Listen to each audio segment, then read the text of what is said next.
ഒരു താരമാവുക എന്നതൊരു ജയിലാണെന്നും എപ്പോഴും ഒരു നടനായി അറിയപ്പെടാനും നടനായി ഇരിക്കാനുമാണ് ഇഷ്ടപ്പെട്ടിട്ടുള്ളതും എന്ന് കേട്ടിട്ടുണ്ട്. എന്തായിരുന്നു താരവും നടനും തമ്മിൽ ഉള്ള വ്യത്യാസം? താരത്തിനും നടനും തമ്മിൽ, താരം എന്ന് പറഞ്ഞാൽ ഈ ആളുകൾ അങ്ങേറ്റം പ്രശംസിക്കുന്ന രീതിയിലുള്ള കഥാപാത്രങ്ങൾ മാത്രം എടുക്കുന്നവരാണ് താരങ്ങൾ. അവരാണ് താരങ്ങളാവുക.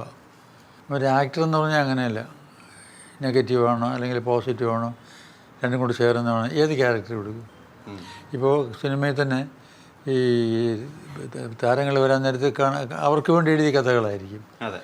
അവർക്ക് ആ ഇമേജ് ബ്രേക്ക് ചെയ്യാതെ പോകുന്നവരാണ് താരങ്ങളാവുക.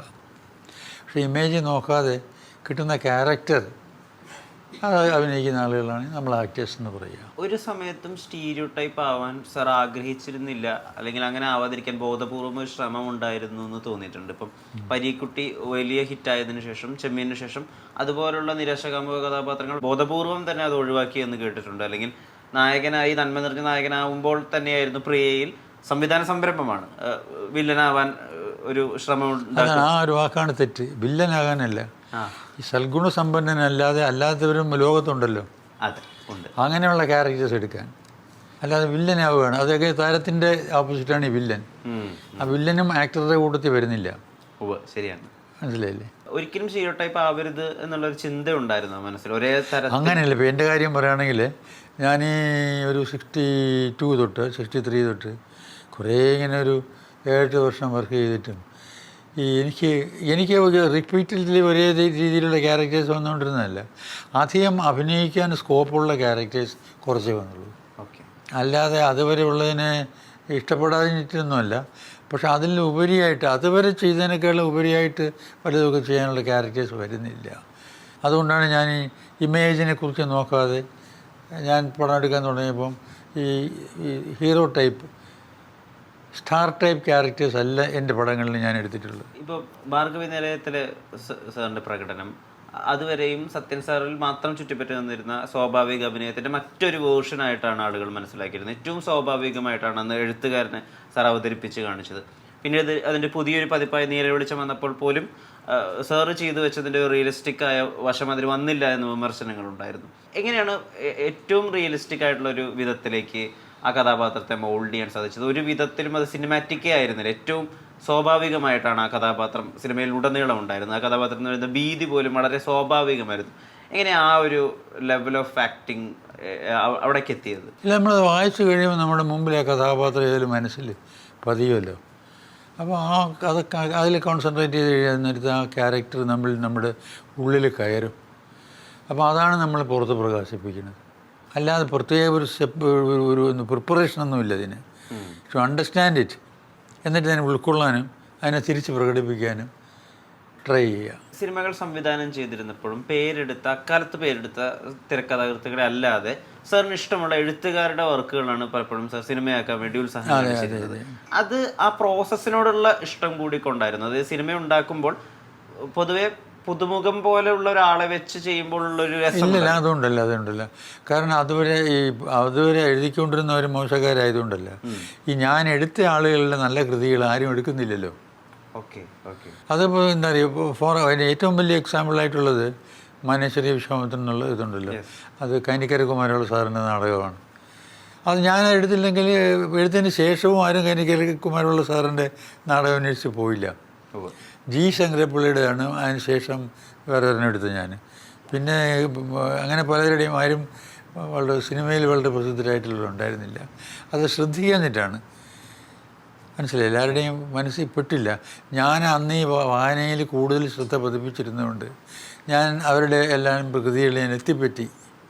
അപ്പോൾ അതിൽ ഇഷ്ടപ്പെട്ടതിന് ഞാൻ എടുത്തു എന്നുള്ളതേ ഉള്ളൂ. അന്ന് തൊട്ടേ സാറിൻ്റെ രാത്രി വേളകളിലുള്ള ഉറക്കമൊഴിച്ചുള്ള പുസ്തക വായന, സിനിമ കാണൽ, അത് കഴിഞ്ഞ് രാവിലെ വൈകിയുള്ള എഴുന്നേൽക്കൽ പ്രസിദ്ധമായിരുന്നു. പിന്നീട് ചെന്നൈയിൽ ഷൂട്ടിങ്ങുള്ള സമയത്തും രാത്രികാലങ്ങളിലായിരുന്നല്ലോ അധികവും ഷൂട്ടിംഗ് ഉണ്ടായിരുന്നത്. ഇപ്പോഴും അതേ ഒരു ദിനചര്യ തന്നെയാണോ പാലിക്കുന്നത്? ഇപ്പോൾ അങ്ങനെയാണ് പാലിക്കുന്നത്. ഇപ്പോൾ മറ്റതങ്ങനെയല്ല. മറ്റത് ഒരു കുറച്ച് 60-70 വയസ്സ് വരെയൊക്കെ രാവിലെ 7:30 മണി വെളുപ്പാങ്കാലത്തൊന്നും എണീറ്റ് പോകില്ല. രാവിലെയുള്ള എല്ലാ ഷൂട്ടിങ്ങും അതിൻ്റെ സമയത്ത് പോകുമായിരുന്നു. പക്ഷേ കുറച്ച് പ്രായമായി കഴിഞ്ഞതിന് ശേഷം ഞാൻ പിന്നെ ഉച്ചയ്ക്ക് ശേഷമേ പോകുള്ളായിരുന്നു. ഒരു 2 to 9 ഞാൻ വർക്ക് ചെയ്യുള്ളൂ എന്ന് തോന്നുന്നു. ഇപ്പോഴത്തെ ഒരു ദിനചര്യ എങ്ങനെയാണ്? ഇപ്പോഴും സിനിമ കാണുന്നുണ്ട്, ഇപ്പോഴും OTT പ്ലാറ്റ്ഫോമുകളിൽ സിനിമ കാണാൻ ശ്രമിക്കുന്നുണ്ട്, പുസ്തക വായനയുണ്ട്. ദിനചര്യ ഒന്ന് പറയാം. ദിനചര്യ ഇപ്പോൾ എന്താ പറ്റിയെന്ന് പറഞ്ഞാൽ എനിക്കങ്ങനെ ഇപ്പോൾ നിങ്ങൾ ഇന്നത്തെ പ്രോഗ്രാം കണ്ടില്ലേ, നിങ്ങളുടെ പ്രോഗ്രാം, അങ്ങനെ ഒരു ദിനചര്യ എനിക്ക് വയ്ക്കാൻ സാധിക്കണില്ല. ഇനി മാറിയുള്ള ദിനചര്യ, അപ്രതീക്ഷിതമായിട്ടുള്ള സന്ദർശകരുണ്ടാവുക. അപ്പോൾ എന്തെങ്കിലും ചെയ്യണമെന്ന് വിചാരിച്ചാൽ പകലൊന്നും നടക്കില്ല. അപ്പോൾ ഒരു സിനിമ കാണണമെന്ന് പറഞ്ഞാൽ മനസ്സിൽ കണ്ടു കഴിഞ്ഞാൽ രാത്രി ഒരു 10 മണി കഴിഞ്ഞിട്ടേ എനിക്ക് സിനിമ കാണാൻ പറ്റുള്ളൂ. മനസ്സിലായി? എന്തെങ്കിലും വായിക്കണമെന്നോ, ഇത് അവിടെ 3 പത്രം വരുന്നുണ്ട്, 3 പത്രത്തിൽ 3 ഞാനൊരു 30 പ്രാവശ്യം വീതം എടുത്തിട്ടുണ്ട്. എനിക്ക് വായിക്കാൻ സാധിച്ചില്ല, ആളുകൾ വന്നും പോയി ഇരിക്കുന്ന കാരണം. പിന്നെ ആ രാത്രി അത് വായിക്കേണ്ടത്. അങ്ങനെ വരുമ്പോൾ എൻ്റേതായിട്ട് എനിക്ക് കിട്ടുന്ന സമയം ആഫ്റ്റർ 11 o'clock. അപ്പോൾ നമുക്ക് ഉറങ്ങുമ്പോൾ ഒരു 3-3:30 മണിയായി പോകും. ഏറ്റവും ഒടുവിൽ കണ്ട സിനിമ ഏതാണ്? പുതിയ ഒരു സിനിമ ഞാൻ ഇന്നലെ കണ്ടത്, ഈ ടോവിനോട് അടിപൊളി അക്രമം ഒരു പടയിൽ പോകുന്ന അജയൻ്റെ 2ാം മോഷണം. അത് ARM ഇന്നലെ വൈകിട്ട് കണ്ട് നിർത്തിയത്. ഈ ARMൻ്റെ സിനിമയ്ക്കും പണ്ട് മലയാളത്തിൽ വലിയ രീതിയിൽ വിറ്റുപോയിരുന്ന വടക്കൻ പാട്ടുകളുടെയും അല്ലെങ്കിൽ പടയോട്ടത്തിൻ്റെയൊക്കെ ഒരു ഛായ ഉണ്ടല്ലോ ചെറുതായിട്ട്. അത് ഓർത്തോ സിനിമ അവസാനിപ്പിച്ചപ്പോൾ? അത് കണ്ടപ്പോൾ എനിക്ക് വളരെ ഇഷ്ടപ്പെട്ടില്ല. കാരണം അത് ഒരു ജനറേഷൻ ഗ്യാപ്പായിരിക്കാം. അതിനകത്ത് ചുമ്മാ ഈ അടിപിടിയെല്ലാം നമ്മളിത് കണ്ടുകൊണ്ടിരിക്കുക എന്ന് പറഞ്ഞാൽ എല്ലാ അടിപിടിയും നമ്മളെ വിഡ്ഢികളാക്കുന്നതല്ലേ. ഒരുത്തിൻ്റെ താടിയിലൊരു തട്ട് കൊടുത്താൽ അവന് പൊങ്ങിപ്പോയി 3 കറക്കം കറങ്ങി താഴെ വന്ന് നിൽക്കുകയും അവിടെ നിന്ന് എണീറ്റ് വന്ന് വെണ്ണി അടിക്കുകയൊക്കെ ചെയ്യണത് കണ്ടുകൊണ്ടിരുന്നിട്ട് തൃപ്തിപ്പെടുക എന്ന് പറഞ്ഞാൽ അത് സാധിക്കണില്ല. അതിൻ്റെ വിഷമം ഉണ്ടായിരുന്ന പടം കാണുമ്പോൾ. വളരെ സ്വതസിദ്ധമായിട്ടുള്ളൊരു നർമ്മബോധം സാറിലുള്ളതായിട്ട് സാറിൻ്റെ ഒരു ജീവിത സാഹചര്യം സാർ ഒരു അഭിമുഖത്തിൽ വിവരിച്ചപ്പോൾ മനസ്സിലാക്കിയിട്ടുണ്ട്. സിഗരറ്റ് വലി വീട്ടിൽ പിടിച്ച സമയത്ത് അമ്മയുടെ തലയിൽ വെച്ച് സത്യം ചെയ്യാൻ അച്ഛൻ പറഞ്ഞു. അപ്പോൾ അച്ഛനോട് പറഞ്ഞു, ഞാൻ ഇനി സിഗരറ്റ് വലിക്കില്ല. ആ നിമിഷം തൊട്ടങ്ങോട്ട് ഇനി പിന്നെ അങ്ങോട്ട് ബീഡിയാണ് വലിക്കുന്നത്. കാരണം സത്യം അവിടെ ലംഘിക്കപ്പെട്ടിട്ടില്ലല്ലോ. ഇല്ല. ഈ നർമ്മബോധം അതൊരു നർമ്മബോധമല്ല, ആവശ്യമായിരുന്നു.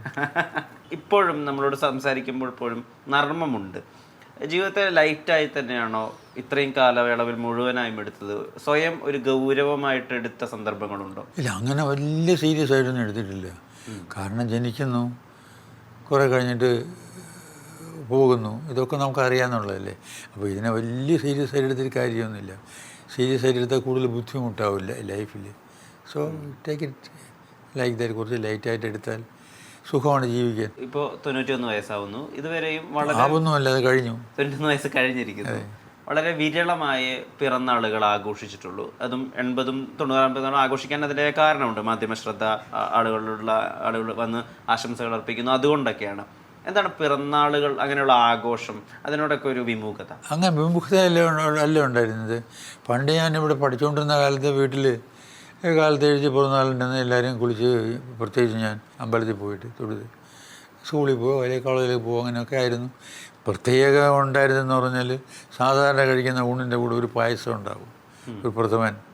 അല്ലാതെ ഒരു ആഘോഷമൊന്നും ഉണ്ടായിരുന്നില്ല.